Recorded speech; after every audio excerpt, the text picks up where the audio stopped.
We are back on Morning Line. Thanks for joining us.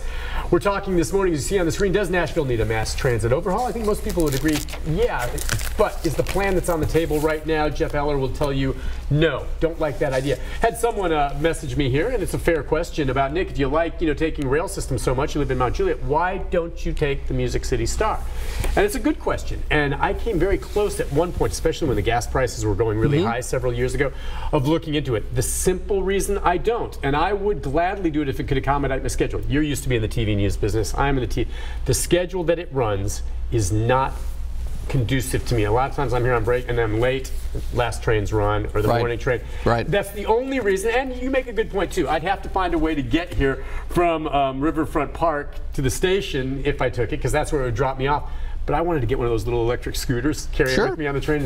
So I would, if I could, and it comes down to, as he said, an incentive to do it that is the convenience of it, and the Star is not quite there. Though I seriously considered it when the prices were that much, it would have been about the same. It's still cheaper for me right now to drive than to take the Star, though it's not as green. So anyway, fair question, but boy, who among us, if affordable convenience and everything was there, wouldn't prefer to just sit back and read the paper, have a cup of coffee coming in, however it is you come in, than having to drive and pull your hair out in traffic?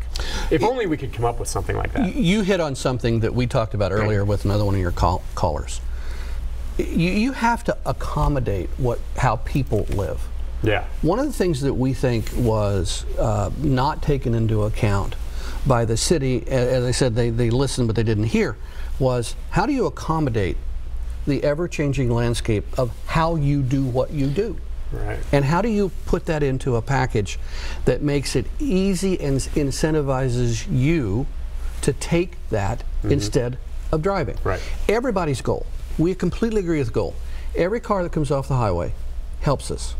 It helps us from a congestion standpoint. It helps you from a green environmental standpoint. But you are not going to change that culture unless you have incentivized people throughout this county to actually look at doing it. And that's why we think one of the things that has to be looked at going forward is, instead of hard tracks, hard facilities, talking to the private companies, looking at the technology so you can flex and move as your population grows. More phone calls. Let's see what folks think. A lot of people seem to be agreeing with you. We'll go to Lucky. Hi, Lucky. Good morning, gentlemen. Good morning. Yes, thank you, sir, for defending the common man. I can't believe that our country now is resorting back to the old days before our revolution, when we threw England out. You're defending the common man, Jeff, and I love it. And you're not speaking thought or opinion, because we all know opinions are meaningless, but you're speaking from your heart in defense of the common man. And when you say the common man, you're frustrated because you think this plan won't really benefit you and it's going to cost you too much money. Wait a minute now. Don't try to read my mind. I already read yours. And even though there's a 15-second delay, you still there? Yeah, I'm there. Well, tell me then. I want to know what your beef is. You haven't explained yourself. So what's your problem? Well, your problem is I don't like being talked down to, sir, and I forgive you for that. Well, I just want to know, explain yourself. I'm giving you time on the air. I want to know what your objection is to the plan then. When you say common man, what do you mean? How does it hurt you? You already stated that everybody is wrong. Who are you to tell the people who don't want this monstrosity? Well, I haven't said that. I just said if your only solution is more buses, you're wrong. No. I don't care about the buses. Okay. Buses never did anything. Not many people ride them. And I had a crew go out who did their own United States Geological Survey of what's going on in our city right now, in the area where this new transit will be placed upon. And guess what? Our mantle is on the move right now. And there's a cauldron to the east of us, which is a little tiny super volcano, which once it decides to blast, guess what? Lot of problems. It even diverted the Mississippi River once before when it went off. Okay, Nashville could be the next Pompeii. Let's go to Jimmy. Hello, Jimmy. Hello, how are you doing? Good. What's on your mind? What gets me on this is the basic lies that are told about the funding on it. You've got them saying that half the money's going to be paid for people out of town. That's a lie. The only thing it does is make it where they don't want to buy nothing in Nashville. They'll spend it out of town. And the other one is the corporative excise tax. Nobody even brings that up. Who pays the corporative excise tax? Do corporations? No, we do. And nobody's even brought that fact up that we'll end up paying the corporative excise taxes. Explain to the people what a corporative excise tax is and actually who ends up paying them. Jeff, do you want to touch on that? I am not a tax expert. Okay. But what I can tell you is there's 4 buckets of taxes that are on the table for this plan. First and foremost, the biggest one is a sales tax increase that takes Davidson County sales tax to 10.25%. which will be the highest of any major city in the U.S. But Jimmy pointed out something that is actually really interesting to look at. There is a small business excise tax that is going to increase.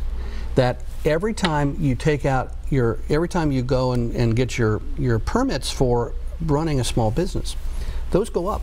They're going to go up 20%. I'm not making the claim. The claim comes from other places. Small business is the single biggest economic generator any city has. And one of the untold stories of this plan and its taxes is it is going to put a big burden on small businesses who either want to start or want to continue. If you're within a 2-mile radius of downtown, here's what you're facing. You're going to have your small business tax go up. You're going to have everything torn up for 10 to 15 years. You're going to have a tunnel, they say, that may or may not work, that's probably going to have an enormous cost overrun. And then you're going to add hotel and motel and rental car taxes at a level that could make Nashville uncompetitive to its booming convention It's so business. high already in some degrees. And they will tell you, as Jimmy brought up, the 40 they're going to say nearly half this is going to be paid for by outsiders. It's just wrong. You can find our math on notaxfortracks.com. We say that's simply not true. They, by their own admission, make assumptions on their numbers that are assumptions only.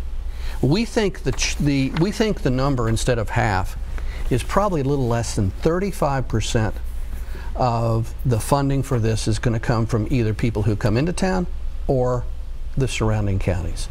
So we actually think their 50% number is not only wrong, it's really wrong. All right, let's go to, I think we have Paul next. Hi, Paul. Are you there, Paul? Yes. Hey, Paul, go ahead, sir. Yes, I do for the no tax. Right now, I see about the train going to Lebanon. Yeah. How come they don't come to Gallatin, Springfield, and the rest of them?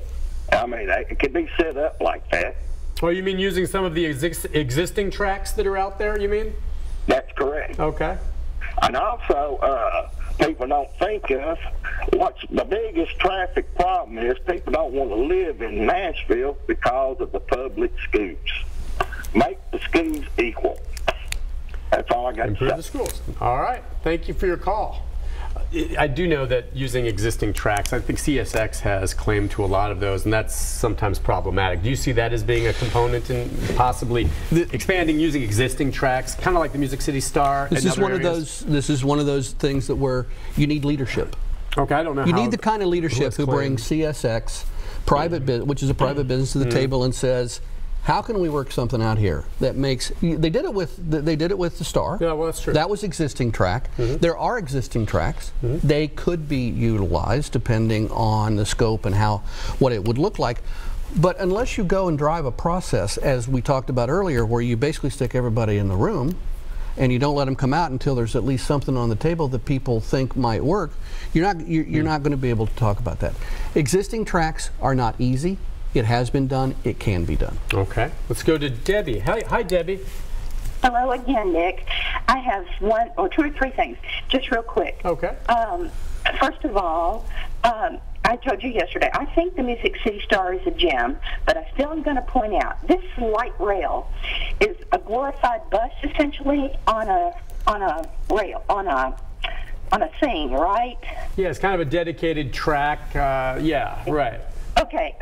That only goes out so far. So Hendersonville, Mount Juliet, Murfreesboro, and others. Isn't the traffic going to still be a nightmare till you get to the location? That the light rail starts outside of the city, and then you can park your car, and have they thought about parking lot space?